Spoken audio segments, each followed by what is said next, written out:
23. januar 2024. Gledate Uranak, uživo iz studija K1 televizije. Jovana Joksimović. I polako počinjemo da se upoznajemo sa moćima veštačke inteligencije. Većinu tekstova za 2 godine pisaće upravo veštačka inteligencija, to je zaključak izveštaja koji je izradio Reutersov institut. U njemu se analiziraju aktuelne tendencije u novinarstvu i budućnost profesije, razvoj veštačke inteligencije i jačanje propagande u vremenima političkih i ekonomskih previranja.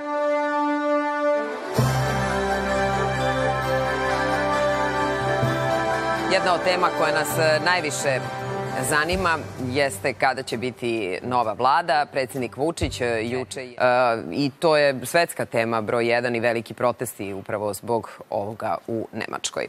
Naslovna strana današnjeg Blica, cela ova zona je kontaminirana, zaključava je aerodrom, prava istina o blokadi Beogradske vazdušne luke. Juče je u našem programu o tome govorio i resorni ministar Vesić, Goran Vesić.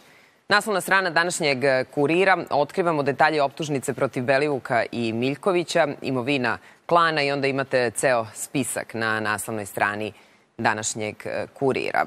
Informer, optužili su Vučića za genocid, holokaust i etničko čišćenje, i to je pod znakom pitanja i uzvika. Piše Informer o tome da su, kako oni tvrde, hejteri teško boleli. Državni organi moraju da istraže prekrajanje izbora. Ovo je njihova centralna tema kojom se ova redakcija bavi.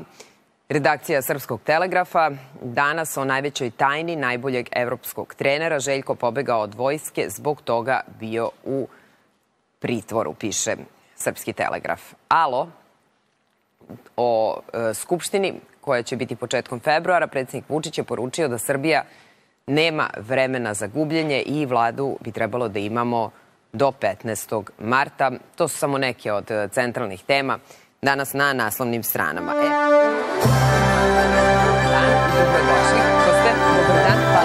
dan.